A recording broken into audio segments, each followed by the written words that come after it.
Hello students, इससे पहले भी आप मेरे साथ एएनएम की परीक्षा की तैयारी के लिए वीडियो देख चुके हैं। इस सीरीज़ को कंटिन्यू करते हैं और केमिस्ट्री का टॉपिक लेते हैं अम्ल और क्षारक की अवधारणाएं। इससे बहुत सारे प्रश्न विगत वर्षों की परीक्षाओं में पूछे जा चुके हैं कि अम्ल क्या होते हैं। अम्लों तथा क्षारकों की प्रारंभिक अवधारणाएं। तो प्रारंभ में पदार्थों को उनके स्वाद तथा लिटमस पत्र के प्रभाव के आधार पर अम्लों व क्षारकों में वर्गीकृत किया गया है। मैं आप लोगों का ज़्यादा टाइम वेस्ट नहीं करूँगी। वीडियो को आप पॉज करके इसमें जो लिखा हुआ है उसे आप पढ़ सकते हैं। मैं इसको ब्रीफ में आपको जो मोस्ट इम्पॉर्टेंट चीज़ें हैं वो समझा देती हूँ। अम्ल क्या होते हैं? अम्ल यानी एसिड जो स्वाद में खट्टे होते हैं। और नीले लिटमस पेपर को हमें ध्यान रखना है। लिटमस पेपर दो प्रकार का होता है, एक नीला और एक लाल। तो अम्ल नीले लिटमस पेपर को लाल कर देते हैं। और यदि आपको क्वेश्चन में दिया जाए कि लाल लिटमस पेपर पे या लाल लिटमस पेपर को किसी अम्ल के घोल में डुबाएंगे तो क्या क्रिया होगी? तो कोई भी क्रिया नहीं होगी, क्योंकि वहाँ तो पहले से ही लाल है। और यदि नीले को डुबाएंगे तो वहाँ लाल हो जाएगा। दूसरा क्वेश्चन ये पूछा जा सकता है कि अम्ल की उत्पत्ति कौन सी भाषा से हुई या किस शब्द से हुई? तो हमें ध्यान रखना है लैटिन शब्द एसिडस से हुई है, जिसे इंग्लिश में एसिड बना और उसको हिंदी में कहा जाता है अम्ल। और ये स्वाद में खट्टे होते हैं। तो हम ये कह सकते हैं कि जो भी पदार्थ खट्टे होते हैं, जैसे कोई भी जो फल हुए, नींबू या संतरा, इमली, उन सभी में क्या पाए जाएंगे? अम्ल या एसिड पाए जाएंगे, है ना। तो अब क्या हो जाएंगे कि सभी अलग से ये भी पूछा जा सकता है कि इमली में कौन सी एसिड पाई जाती है, नींबू में कौन सा अम्ल पाया जाता है। तो हमें ध्यान रखना है नींबू, संतरा और इमली तो एसिटिक, सिट्रिक और टार्ट्रिक। नींबू में एसिटिक एसिड या एसिटिक अम्ल, संतरे में सिट्रिक अम्ल और इमली में टार्ट्रिक अम्ल, जिसके कारण ये स्वाद में खट्टे लगते हैं। दूसरा देख लेते हैं हम कि क्षार क्या होते हैं। क्षार स्वाद में तीखे या फिर कड़वे लगते हैं। और जैसा कि अभी मैंने आपको बताया, दो प्रकार के लिटमस पेपर होते हैं, लाल और नीले। तो अम्ल क्या करते हैं? नीले को लाल, और उसका उल्टा क्षार क्या करते हैं? लाल लिटमस पेपर को नीला कर देते हैं। यदि किसी लाल लिटमस पेपर को क्षार के घोल में, क्षार के विलयन में डुबाया जाएगा तो वो लिटमस पेपर कैसा हो जाएगा? नीला। पर यदि नीले को डुबाएंगे तो कोई भी क्रिया नहीं होगी। उदाहरण के लिए साबुन एक प्रकार का क्षारीय मिश्रण होता है या क्षार की तरह कार्य करता है। अम्लों व क्षारकों की विद्युत अपघटनी प्रकृति, यानी कि पहले हमें मालूम होना चाहिए विद्युत अपघट्य क्या होते हैं, और जब इन्हें जल में मिलाया जाता है तो ये किस प्रकार का व्यवहार करते हैं। तो जनरली हमेशा ध्यान रखें, अपघट्य या अपघटन इसका मतलब होता है टूटना। कोई भी पदार्थ अपने छोटे छोटे कणों या अवयवों में टूट जाता है, उसे अपघट्य कहा जाता है। अब यहाँ पर हम बात कर रहे हैं विद्युत अपघट्य की। तो ये हो जाएगा कि जब किसी भी मिश्रण का या किसी भी यौगिक का जलीय विलयन बनाया जाए, यानी उसको जल में घोल दिया जाए और उसमें विद्युत धारा प्रवाहित की जाए, यानी करंट पास करेंगे। जैसे कोई भी आपने बीकर ले लिया, उसमें पानी भर दिया और उसमें कोई भी क्षार या अम्ल घोल दीजिए, फिर 2 इलेक्ट्रोड लगा दीजिए, या तो उन्हें डायरेक्ट किसी सप्लायर के थ्रू कनेक्ट कर दीजिए या बैटरी के थ्रू उनमें करंट पास कीजिए। तब क्या होगा कि वो अपने अवयवों में टूट जाएंगे। जैसे हमने ले लिया कि हमारे घर में नमक तो होता ही है, तो ये जल लिया, इसमें नमक यानी कि NaCl डाल दिया हमने। जब NaCl को घोलेंगे, या फिर इसमें और देख सकते हैं आप उदाहरण CuSO4, H2SO4, ये सभी विद्युत अपघट्य। और जब इनमें करंट पास करेंगे तो धन आयन, सोडियम धन आयन है और क्लोरीन ऋण आयन है, तो ये अपने आयनों के रूप में विभक्त हो जाएंगे या टूट जाएंगे। इन्हें कहा जाता है विद्युत अपघट्य। ये दो प्रकार के होते हैं, प्रबल विद्युत अपघट्य और दुर्बल विद्युत अपघट्य। प्रबल विद्युत अपघट्य वे होते हैं जो पूर्णतः आयनित हो जाते हैं, यानी कि पूरे टूट जाते हैं, जैसे कि NaCl, KCl, Na2SO3 आदि।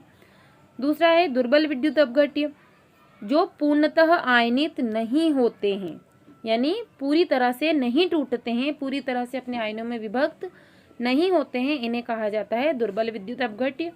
तो एग्जाम में हमें डायरेक्ट ऐसे पूछा जा सकता है कि NaCl किस प्रकार का विद्युत अपघट्य है, या प्रबल विद्युत अपघट्य को छांटिए, पहचानिए। तो हमें ध्यान रखना है। अब जो अम्ल और क्षार के लिए 3 प्रकार की अवधारणाएं प्रचलित हैं, जिसमें से पहली है आर्हेनियस का आयनिक सिद्धांत या विद्युत अपघटनी वियोजन का सिद्धांत। आर्रेनियस ने भी जो विद्युत अपघटनीय यौगिक होते हैं वो किस प्रकार से टूटते हैं या अपने आयनों में किस प्रकार से विभक्त होते हैं, इसके लिए एक सिद्धांत का प्रतिपादन किया जिसे कहा जाता है आर्रेनियस का अपघटनीय वियोजन सिद्धांत। तो इसको हम देख लेते हैं कि कोई भी जो दुर्बल विद्युत अपघट्य है उसको जब जल या किसी भी ध्रुवीय विलायक मतलब कि ध्रुवीय विलायक में घोला जाएगा तो वो आयन दो प्रकार के होते हैं, धन और ऋण। तो धन आयन और ऋण आयन के रूप में विभक्त हो जाएगा। इसी घटना को क्या कहा जाता है, आयनन या आयोनाइजेशन। और जब उसमें हम उनको करंट के थ्रू तोड़ रहे हैं तो उसे कहा जाएगा विद्युत अपघटनीय वियोजन। जैसे मान लीजिए ए और बी कोई एक यौगिक था, जब इसमें हमने विद्युत यानी करंट पास किया तो ये ए अलग हो गया और बी अलग हो गया। तो ए क्या था हमारा धन आयन और बी था हमारा ऋण आयन। ये ए क्यू जो लिखा हुआ है इसका मतलब होता है एकवश, यानी कि कोई भी विलयन जल में बनाया गया है। ये उदाहरण आपको दिया हुआ है यहाँ पर CH3COH का, जब करंट पास किया गया तो हाइड्रोजन आयन अलग हो गया और ये ऋण आयन अलग हो गया।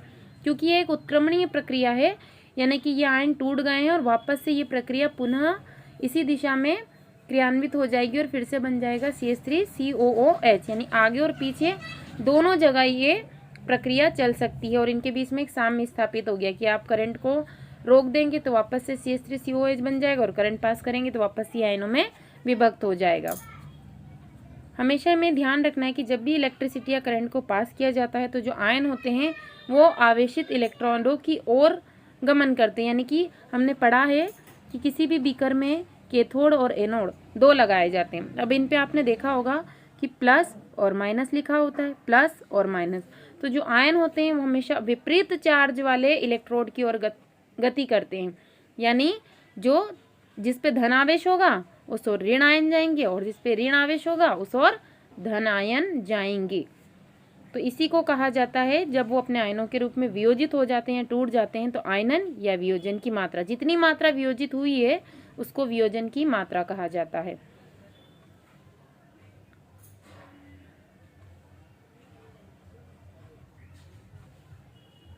तो इसका फॉर्मूला होता है वियोजन या आयनन की मात्रा। अल्फा बराबर आयनों में वियोजित अणुओं की संख्या, कितने अणु वियोजित हुए और नीचे आ गया कुल अणुओं की संख्या। मान लीजिए कि हमारे पास में कोई यौगिक था, 6 उसकी मात्रा थी, 3 अणु टूट गए या फिर 2 अणु टूट गए तो ये हो जाएगा 2/6 और 3 अणु टूटे हैं तो 3/6। अब ये किस पे निर्भर करेगा कि उसमें उनकी मात्रा के ऊपर ये निर्भर करेगा। अब कौन कौन से कारक है जो आयनन या वियोजन की मात्रा को प्रभावित करते हैं। विद्युत अपघट्य की प्रकृति, यदि वो प्रबल विद्युत अपघट्य है तो ज्यादा आयनन होगा, विद्युत अपघट्य के आयन की मात्रा अधिक, प्रबल विद्युत अपघट्य के जो आयन होते हैं उनकी मात्रा अधिक होती है और दुर्बल विद्युत अपघट्य के आयनन की मात्रा कम होती है क्योंकि वो कम टूटते हैं। विलायक की प्रकृति, यानी आपने किस में घोला है उसको, जल में घोल रहे हैं कि अल्कोहल में घोल रहे हैं कि बेंजीन में घोल रहे हैं। तो जब भी किसी भी यौगिक को जल में घोला जाता है तो उसकी आयनन अधिक होता है, यानी वो ज़्यादा मात्रा में घुल जाता है, यानी उसके आयन ज़्यादा टूटते हैं। विलयन का सांद्रण, अब विलयन का सांद्रण, यदि विलयन तनु है तो आयनन ज़्यादा होगा और वो सांद्र है, यानी आपने अम्ल को जल में घोला है तो अम्ल की मात्रा ज़्यादा है तो वो सांद्र कहलाएगा, और तनु है तो उसमें अम्ल की मात्रा कम है। तो तनु विलयनों में आयनन की मात्रा ज़्यादा होती है। यदि आपने तापमान बढ़ा दिया तो जैसे जैसे आप ताप बढ़ाने पर आयनन की दर बढ़ जाती है, यानी कि वो ज़्यादा अपने आयनों में विभक्त होने लग जाएंगे। विलयन में विद्युत अपघट्यों की उपस्थिति, कोई भी विलयन है उसमें जो विद्युत अपघट्य यदि हमने मिला दिए हैं और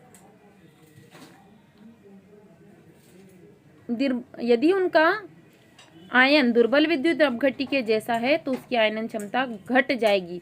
इसको कहा जाएगा सम आयन प्रभाव। एक उदाहरण देख लेते हैं। देखिए अमोनियम हाइड्रोक्साइड NH4OH, इसको हमने घोल दिया NH4Cl इसमें मिला दिया तो दोनों में क्या कॉमन है, NH4 दोनों में कॉमन है। तो इस पे क्या आ जाएगा, हाइड्रोक्साइड का आयनन सम आयन प्रभाव के कारण कम हो जाएगा क्योंकि NH4 कैसा सम आयन, दोनों एक जैसे हैं तो इसका प्रभाव यहाँ पर कम हो जाएगा। अब हम देख लेते हैं विद्युत अपघट्य के रूप में अम्ल और क्षार को कि ये कैसे कार्य करते हैं। तो जो प्रबल अम्ल होते हैं यानी कि जिनकी सांद्रता ज़्यादा होती है, जैसे हमने HCl लिया और उसको तनु नहीं करना है, हमें सांद्र रूप में हमने ले लिया। वैसे ही क्षारक को भी सांद्र रूप में ले लिया तो ये प्रबल विद्युत अपघट्य का काम करेंगे, यानी प्योर। जैसे हम दूध लाते हैं उसमें पानी मत मिलाओ तो उसे प्योर कहते हैं, वैसे ही अम्ल और क्षार भी होते हैं। और जैसे जैसे इनको दुर्बल किया जाएगा यानी इनको तनु करते जाएंगे, इनकी आयनन क्षमता धीरे धीरे कम होती जाएगी। यानी कि जैसे हम एसिड लेकर आए तो उसमें हमने थोड़ा सा पानी मिला दिया, जैसे जैसे पानी मिलाएंगे वो तनु होता जाएगा और उसकी आयनन क्षमता धीरे धीरे घट जाएगी। अम्लों तथा क्षारकों का आर्हेनियस सिद्धांत, जैसा कि मैंने अभी आपको बताया कि 3 अवधारणाएं प्रचलित हैं अम्ल और क्षारक का निर्धारण करने के लिए। तो पहले देखते हैं हम आर्हेनियस का सिद्धांत। आर्हेनियस ने भी अपनी एक परिकल्पना प्रदर्शित की थी कि कौन सी चीजें अम्ल होती हैं और कौन सी चीजें क्षार होती हैं। तो अम्ल वो पदार्थ होते हैं जब उनको जल में घोला जाता है तो वो केवल हाइड्रोजन आयन देते हैं, हाइड्रोजन के अलावा कोई और धन आयन नहीं देंगे। जैसे कि मान लीजिए ये हमारा HCl है, यह एक एसिड है या अम्ल हम इसको कह सकते हैं। जब हम इसको H2O यानी जल में घोलेंगे तो इसमें से क्या निकलेगा, H+। तो अम्ल आर्हेनियस के अनुसार अम्ल वो होते हैं जो सिर्फ H+ आयन देते हैं। इसके अनुसार अम्ल जो कि जलीय विलयन बनाने पर हाइड्रोजन देते हैं यानी H+ आयन। तो इन्हें 2 भागों में बांटा गया है, प्रबल अम्ल और दुर्बल अम्ल। प्रबल अम्ल वे अम्ल होंगे जैसे कि अभी हमने देखा था प्रबल विद्युत अपघट्य और दुर्बल विद्युत अपघट्य। तो जो जल में पूर्णतः आयनित हो जाते हैं या वियोजित हो जाते हैं उन्हें कहा जाता है प्रबल अम्ल। तो ये सभी रहेंगे खनिज अम्ल, जो भी रहेंगे वो सभी प्रबल अम्ल रहेंगे। जैसे कि H2SO4, HCl, HNO3 ये सभी हमें खनिजों से प्राप्त होते हैं। तो जो भी अम्ल खनिजों से प्राप्त होंगे वो सभी प्रबल अम्ल रहेंगे और वो पूर्णतः आयनों में विभाजित हो जाएंगे या टूट जाएंगे। दुर्बल अम्ल वे अम्ल जो पूर्णतः वियोजित नहीं होते। जैसे कि अभी हमने देखा था दुर्बल विद्युत अपघट्य, वो भी अपने आयनों में पूर्णतः वियोजित नहीं हो रहे थे, वैसे ही होते हैं दुर्बल अम्ल। तो ये सभी होते हैं पादप और जंतुओं से यानी कि कार्बनिक अम्लों से प्राप्त होते हैं। जो खनिजों से प्राप्त होंगे वो हो जाएंगे हमारे प्रबल अम्ल, और जो जंतु और पादप से प्राप्त होंगे यानी पेड़ पौधों से वो सब हो जाएंगे दुर्बल अम्ल। उदाहरण देख लेते हैं हम HCl, CH3COH और HCOH यानी फॉर्मिक एसिड और एसिटिक एसिड। विभिन्न अम्लों की जलीय विलयन में ये प्रबलता का क्रम दिया है। ये हमें एग्जाम में इस टाइप से पूछा जा सकता है कि नीचे दिए निम्नलिखित अम्लों की प्रबलता का क्रम बताइए। तो हमेशा ध्यान रखना है HCl एक प्रबल अम्ल है और साइनाइड यानी HCN जो है वो हमारा दुर्बल अम्ल है। जो H+ आयन होता है वो आकार में बहुत छोटा होता है और इसके कारण क्या होता है, इसका जो घनत्व है जल के अणु के साथ में उच्च घनत्व आवेश का ये निर्माण करेगा जब ये जल के साथ में जुड़ जाएगा। इसलिए जो जल योजित आयन है होगा उसे हम कहेंगे हाइड्रोनियम आयन। जैसे कि जो H+ आयन जो कि आकार में बहुत छोटा है और ये जब जल के साथ मिलता है तो इसे कहा जाता है हाइड्रोनियम आयन, क्योंकि छोटे आकार और उच्च आवेश घनत्व के कारण ये इसके साथ मिलकर क्या बनाएगा, हाइड्रोनियम आयन। और ये बन जाएगा जब दोनों जुड़ेंगे तो इधर 2H है और इधर 1H है तो ये बन जाएगा H3O+। अब देखते हैं हम, ऊपर देख लिया हमने अम्ल, अब देखेंगे हम क्षारक या भस्म। वे रासायनिक पदार्थ जो आयनन के पश्चात जल में वियोजित होकर ऋण आवेशित आयनों के रूप में केवल हाइड्रोक्साइड आयन देते। जैसे अम्ल जो थे वो H+ आयन दे रहे थे, जबकि जो क्षारक रहेंगे वो OH- का निर्माण करेंगे, नेगेटिव आयन का या ऋण आयन का। इन्हें कहा जाता है क्षारक या भस्म। एक इम्पॉर्टेंट चीज़ है कि वो सारे क्षार जो कि जल में घुल जाते हैं उन्हें हम कहते हैं क्षार। क्षारक और क्षार 2 अलग अलग चीज़ें हैं, यानी जितने भी क्षारक जल में घुल जाएंगे उन्हें कहा जाएगा क्षार। तो जो सभी क्षार होते हैं वो क्षारक होते हैं, पर सभी क्षारक कभी भी क्षार नहीं होते, यानी जो क्षारक जल में घुलेंगे सिर्फ वही क्षार होंगे। तो क्षार के अंदर तो सारे क्षारक आ जाएंगे क्योंकि ये बड़ी श्रेणी हो जाएगी। अब इनके प्रकार कितने प्रकार के होते हैं, इन्हें भी अम्लों की ही तरह और विद्युत अपघट्यों की तरह 2 भागों में बांटा गया है, प्रबल क्षारक और दुर्बल क्षारक। प्रबल क्षारक वो जो पूर्णतः आयनित हो जाएंगे और जैसे अम्ल H+ आयन दे रहे थे ये OH- का निर्माण करेंगे, तो इन्हें कहा जाएगा प्रबल क्षारक। तो ये होते हैं KOH, NOH। दुर्बल क्षारक जो कि जल में पूर्णतः वियोजित नहीं होते हैं दुर्बल क्षारक कहलाते हैं। Aluminium hydroxide, ammonium hydroxide. अब आर्हेनियस का सिद्धांत कहाँ कहाँ लागू नहीं होता है, इस सिद्धांत की भी कुछ सीमाएं हैं। इसने क्या बताया था आर्हेनियस ने कि किसी भी यौगिक को यदि जल में घोला जाता है तो H प्लस आयन देते हैं, H प्लस आयन को अलग करते हैं, उन्हें कहा जाता है अम्ल। तो अलग से पूछा जाता है कि आर्हेनियस के अनुसार अम्ल क्या होते हैं। अब देखते हैं इसकी क्या क्या सीमाएं हैं। आर्हेनियस सिद्धांत को सभी अम्ल तथा क्षारकों पर पूर्णतः लागू नहीं किया जा सकता। क्यों नहीं किया जा सकता? क्योंकि कुछ अम्ल और क्षारक हाइड्रोजन परमाणु अनुपस्थित नहीं होने पर भी अम्लीय और क्षारीयता का प्रदर्शन करेंगे। जैसे मान लें हम कि SO2 है और प्लस CO2 है, SO2 और CO2 ये अम्ल है। तो अब यहाँ पर हमें ना तो हाइड्रोजन आयन दिख रहा है ना ही OH आयन दिख रहा है, तो H प्लस आयन तो हमें यहाँ दोनों में नहीं दिख रहा है। तो हम कैसे पता लगाएंगे कि कौन सा अम्ल है या कौन सा क्षारक है या दोनों अम्ल है? में H प्लस आयन तो उपस्थित है ही नहीं। अब इन्हें हम जल में घोल कर देखेंगे। जैसे मान लीजिए हमने SO2 को जल में घोला, SO2 प्लस H2O, तो ये क्या बनाएगा SO3 2- और इसमें से अलग हो जाएगा 2H। तो यहाँ से जब इसका जलीय मिश्रण बनाया जाता है तो उसमें से H प्लस आयन अलग हो जाता है, इसलिए इसे अम्ल माना जाता है। सेम वही कंडीशन CO2 के साथ में, जब इसे जल में घोला जाता है तो ये भी कार्बोनेट को ऋण आयन के रूप में अलग कर देता है और हाइड्रोजन को धन आयन के रूप में। तो यहाँ पर हाइड्रोजन आयन मुक्त हो रहा है, इसलिए CO2 भी क्या हो जाएगा अम्ल है। उसी प्रकार कैल्शियम ऑक्साइड CaO, NH3 ये सब क्या हैं? क्षार हैं। इनको भी हम जल में घोल कर देखते हैं। जब भी किसी भी तत्व या यौगिक की स्थिति हमें समझ में नहीं आए तो उसका विलयन हम जल के साथ बनाएंगे। तो यदि वहाँ पर हाइड्रोजन या H प्लस आयन विमुक्त होता है तो वो अम्ल है, और यदि OH- निकलता है या ऋण आयन निकलता है तो वो हो जाएगा क्षार। तो यहाँ पर बनाया गया है कैल्शियम ऑक्साइड CaO को जल में घोल दिया गया है, तो ये बन जाता है Ca, कैल्शियम यहाँ से अलग हो जाता है और OH- अलग हो जाता है। तो यहाँ पर OH- निकल रहा है, इसलिए ये हो जाएगा क्षार। फिर NH3 को जब जल में घोला गया तो NH4 प्लस का इसने निर्माण किया और OH आयन अलग हो गया, तो ये भी हो जाएगा हमारा क्षार। तो जब भी किसी यौगिक में हाइड्रोजन आयन और OH यानी हाइड्रोक्साइड आयन की उपस्थिति ना हो तो उसे जल में घोलकर उसका विलयन बनाया जाता है और फिर देखा जाता है कि उसमें से H प्लस आयन अलग हो रहे हैं या OH-। इसी आधार पर पता लगाया जाता है कि वो अम्ल है या क्षार। अब इनकी और आर्हेनियस के अलावा भी अन्य उदाहरणाएं हैं, वो देख लेते हैं। तो आर्हेनियस सिद्धांत के द्वारा हमने अजलीय विलयनों में पदार्थों की अम्लता और क्षारीयता को नहीं बताया। आर्हेनियस ने सिर्फ किस कंडीशन पे बनाया है कि यदि कोई भी पदार्थ है उसे जब तक आप जल में नहीं घोलोगे आपको पता नहीं चलेगा कि वो अम्ल है या क्षार है।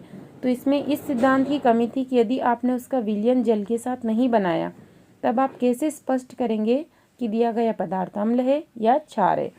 इसके लिए एक नई अवधारणा थी, ब्रॉन्स्टेड-लॉरी। उन्होंने क्या करा, उन्होंने एक नई अवधारणा दी। उसके अनुसार अम्ल वे पदार्थ होते हैं जो जलीय विलयन में प्रोटॉन, अब प्रोटॉन के पास पॉजिटिव चार्ज होता है, तो यहाँ पर हमने देखा H के पास पॉजिटिव यानी धन आयन होगा और OH के पास ऋण आयन होगा। तो ब्रॉन्स्टेड-लॉरी के अनुसार जो जल में घोलने पर जो प्रोटॉन देते हैं और क्षार जो कि प्रोटॉन को ग्रहण करते हैं, उन्होंने ये बताया कि जो जलीय विलयन में प्रोटॉन को प्रदान करते हैं वो अम्ल हो जाते हैं, यानी कि यदि वो प्रोटॉन दे रहे हैं तो वो क्या हो जाएंगे? दाता। उन्होंने प्रोटॉन के आधार पर इस अवधारणा को प्रस्तुत किया था। अम्ल प्रोटॉन दाता होते हैं, अम्ल में से प्रोटॉन निकल रहे हैं और किसी और के पास जा रहे हैं, जबकि क्षार क्या है? किसी और से प्रोटॉन को ग्रहण कर रहे हैं।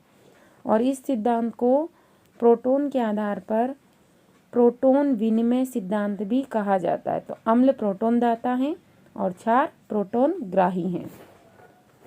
HCl का उदाहरण ले लेते हैं। यदि HCl को जल में घोला जाता है यानी HCl प्लस H2O और इसका अभिक्रिया के बाद ये बनाएगा H3O प्लस Cl-। तो यहाँ पे ना तो हमें H प्लस आयन दिखाई दे रहा है ना ही OH-। अब हम यहाँ देखेंगे कि किस में से प्रोटॉन निकल रहा है और किसके पास प्रोटॉन जा रहा है। हो जाएगा क्षारक। जब HCl को जल में विलय किया जाता है तो जल हाइड्रोजन आयन देता है।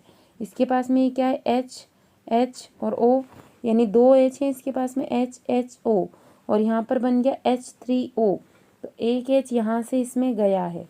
अतः HCl क्या हो जाएगा, एक अम्ल है, क्योंकि ये क्या कर रहा है, प्रोटॉन को दान कर रहा है। तो अभी परिभाषा के अनुसार हमने देखा कि जो प्रोटॉन का दान करता है वो कहलाता है अम्ल, और जो प्रोटॉन को ग्रहण करता है वो कहलाता है क्षार। तो यहाँ पर H2O ग्रहण कर रहा है और HCl दे रहा है, तो HCl को हमने मान लिया है अम्ल और इसने संयुग्मी अम्ल बना दिया है। और Cl, जो कि Cl ने क्या करा है, इस HCl के अंदर ही दोनों प्रक्रिया हो रही, H तो प्रोटॉन को ले रहा है H2O में से और Cl इसमें से निकाल रहा है, तो Cl हो जाएगा क्षारक। अगला अमोनिया का उदाहरण देखते हैं हम। NH3 को जब जल में घोला तो सेम कंडीशन यहाँ पर भी हो जाएगी।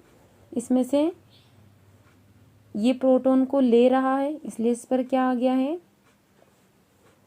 NH3 प्रोटॉन लेता है और H2O क्या कर रहा है, प्रोटॉन को मुक्त कर रहा है।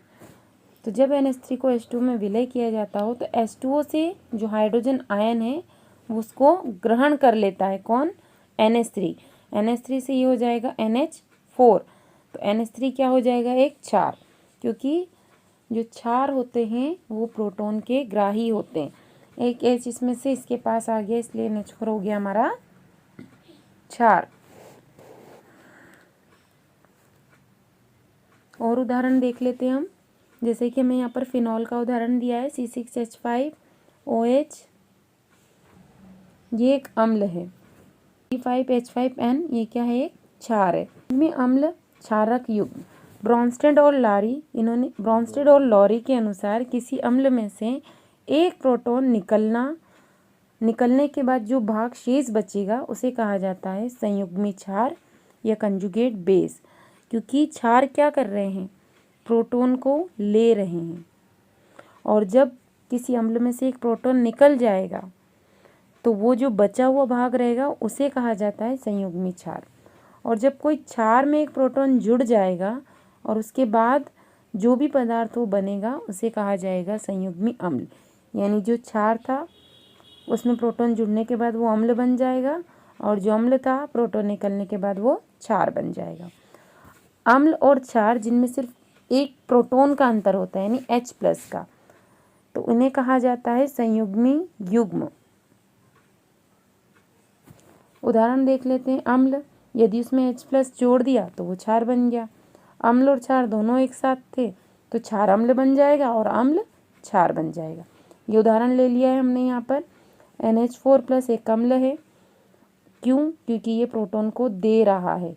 H+ इसमें से निकल जाएगा तो ये बच जाएगा NH3। और H2O एक क्षार है, क्योंकि इसमें क्या हो जाएगा, H2O एक क्षार है क्योंकि इसमें जाकर एक प्रोटॉन जुड़ जाएगा और ये बन जाएगा H3O। सेम वैसे ही क्लोरीन और H3O, तो ये एक क्षार है क्योंकि इसमें एक H आके जुड़ जाएगा तो ये बन जाएगा HCl। इसके अंदर एक H आके जुड़ जाएगा इस H3O में से, तो ये बन जाएगा HCl। और H3O एक अम्ल है, इसमें से जब एक H- हो जाएगा तो ये बन जाएगा H2O। तो ब्रॉन्स्टेड लोरी ने क्या कहा,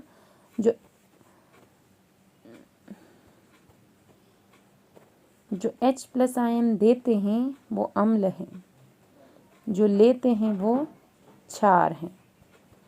अब उभयधर्मी पदार्थ जो न तो अम्ल होते हैं और ना ही क्षार होते हैं, ऐसे पदार्थों को कहा जाता है उभयधर्मी। उभयधर्मी यानी वो पदार्थ जो दोनों की तरह व्यवहार करते, कभी अम्ल की तरह और कभी क्षार की तरह, दोनों की तरह व्यवहार करने वाले पदार्थ को कहा जाता है उभयधर्मी पदार्थ। जैसे यहाँ पर HCl है और H2O, तो दोनों में क्या है, एक H+ यहाँ से निकल के आ जाएगा, इसमें एक H जुड़ जाएगा तो ये बन जाएगा H3O+ और इसमें से निकल जाएगा एक क्षार। फिर यहाँ पर NH3 में से एक H H2O के साथ में, यहाँ पर भी क्या हुआ, ये NH3 एक क्षार था, जब इसने इसको एक हाइड्रोजन,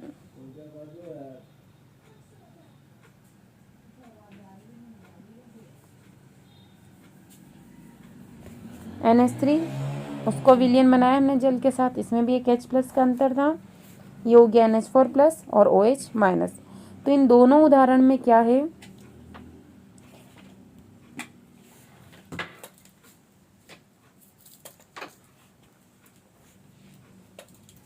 जो दोनों उदाहरण दिए गए हैं जैसे कि जल H2O और अमोनिया NH3 के प्रति अम्ल की भांति तथा हाइड्रोक्लोरिक अम्ल के प्रति क्षार की भांति व्यवहार कर रहा है। यानी दोनों उदाहरण में देखिए यहाँ पर जैसे HCl लिया गया है और यहाँ पर NH3, तो HCl यहाँ पर अम्ल है और NH3 यहाँ पर क्षार है, जबकि दोनों के साथ में H2O यानी कि जल लिया गया है, तो यहाँ H2O क्षार की भांति व्यवहार कर रहा है और यहाँ अम्ल की भांति व्यवहार कर रहा, जबकि पदार्थ एक ही है। तो क्या हो जाएगा, ये पदार्थ कभी अम्ल की भांति व्यवहार करेगा और कभी क्षार की भांति, तो ऐसा पदार्थ कहलाएगा उभयधर्मी पदार्थ। यदि ये अम्ल के साथ मिलता है तो वहाँ पे क्षार की तरह व्यवहार करेगा और क्षार के साथ मिलेगा तो अम्ल की तरह व्यवहार करेगा। अब देखते हैं अम्ल और क्षारकों की लुईस अवधारणा। दो उदाहरण हम देख चुके हैं, आर्हेनियस, ब्रोंस्टेड-लोरी। तो आर्हेनियस ने क्या बताया था, आर्हेनियस ने बताया था कि जो भी आयन H+ देते हैं वो अम्ल हैं और जिनमें के पास में क्या रहेगा OH-, वो सब क्या हो जाएंगे, वो हो जाएंगे क्षार। लेकिन इनकी कुछ सीमाएं थी, इन्होंने बताया था कि ये सिर्फ जलीय विलयन में, आर्हेनियस के अनुसार जलीय विलयन में ही आप पता लगा सकते हैं कि पदार्थ अम्लीय है या क्षारीय है। फिर ब्रोंस्टेड-लोरी, उन्होंने क्या बताया था कि जो अम्ल होते हैं वो प्रोटॉन देते हैं, प्रोटॉन देते हैं, और जो क्षार होते हैं वो लेते हैं। तीसरा आया अम्ल और क्षारकों की लुईस अवधारणा, यानी लुईस के अनुसार अम्ल और क्षार क्या होते हैं। तो इन्होंने बताया कि अम्ल वो पदार्थ होते हैं जो लोन पेयर यानी इलेक्ट्रॉन या एकाकी इलेक्ट्रॉन युग्म को ग्रहण करते हैं, इसे कहा जाता है इलेक्ट्रॉन पेयर। ये हमेशा जोड़े में रहेगा, है ना, 2 डॉट लगी रहती है। और क्षार जो देते हैं, अब हमें तीनों कंडीशन याद रखनी है। आर्हेनियस में H+ आयन जिसमें से निकल रहा है वो हो जाएंगे अम्ल। ब्रोंस्टेड-लोरी के अनुसार जो प्रोटॉन दे रहे हैं, और लुईस के अनुसार जो इलेक्ट्रॉन युग्म यानी लोन पेयर को ग्रहण कर रहे हैं। तो इसे इंग्लिश में हम ऐसे याद रख सकते हैं कि ए से एसिड और ए से एक्सेप्टर। एसिड क्या होते हैं, एक्सेप्टर होते हैं। तो उदाहरण देख लेते हैं हम। NH3 दिया हुआ है, इसके आगे 2 डॉट लगी हुई है और यहाँ HCl है। HCl अभी उपरोक्त उदाहरण से हमने देखा, अभी तक हमने अम्ल है तो हमें यहाँ मालूम है, तो ये हो जाएगा अम्ल। क्यों हो रहा है, क्योंकि ये जो NH3 के पास NH3 के पास में जो 2 डॉट यानी एक्स्ट्रा इलेक्ट्रॉन थे, इलेक्ट्रॉन का जोड़ा था, वो इस HCl को मिल जाएगा। तो ये एक्सेप्ट कर रहा है, ले रहा है NH3 से, तो ये क्या हो जाएगा, एसिड या अम्ल, और ये हो जाएगा क्षार। वैसे ही जब NH3 के साथ BF3 को जोड़ा तो यही एकाकी इलेक्ट्रॉन योग इसके पास चले गए, तो इसने ले लिए, तो ये हो जाएंगे अम्ल।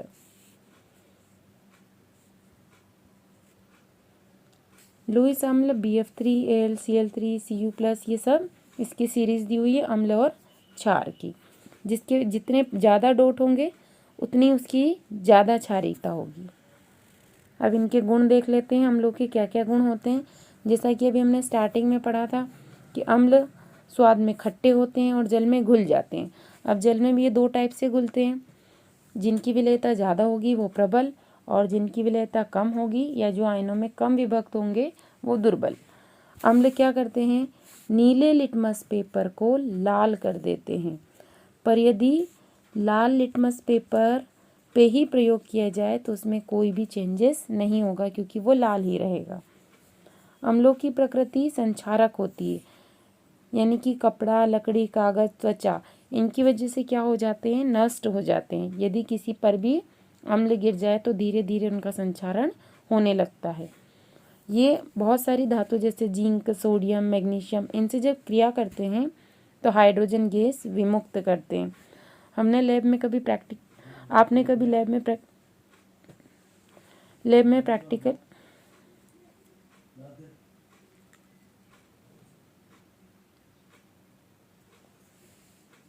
आपने अपनी टेक्स्ट बुक में भी एक एक्सपेरिमेंट देखा होगा और लैब में भी प्रैक्टिकल किया होगा जिंक मेटल के साथ।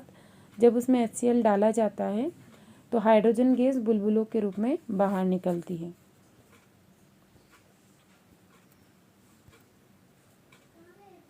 HCl डाल सकते हैं आप, या आपके पास HCl नहीं है तो H2SO4 भी डाल सकते हैं, तो उसमें से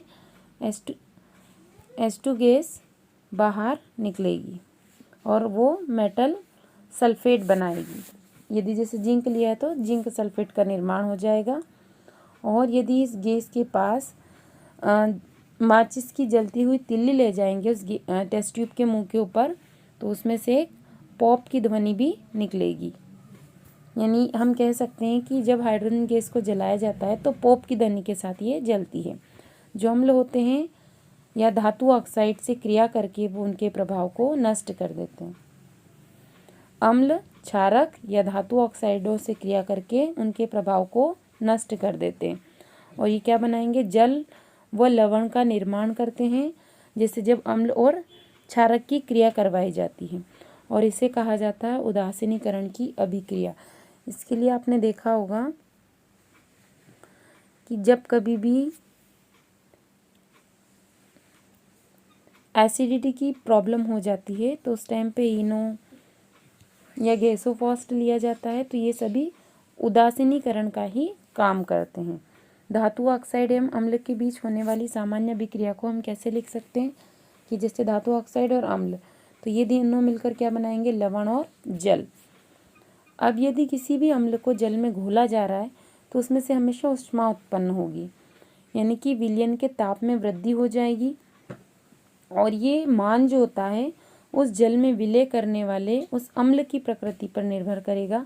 यदि अम्ल बहुत ज़्यादा प्रबल है तो ज़्यादा ऊष्मा उत्सर्जित होगी और अम्ल दुर्बल है तो कम ऊष्मा उत्सर्जित होगी। क्यों? क्योंकि जो प्रबल अम्ल होते हैं वो उनके आयनों में वियोजित हो जाते हैं पूर्णतः। अम्लों के क्या क्या उपयोगी हैं, किस काम में आते हैं?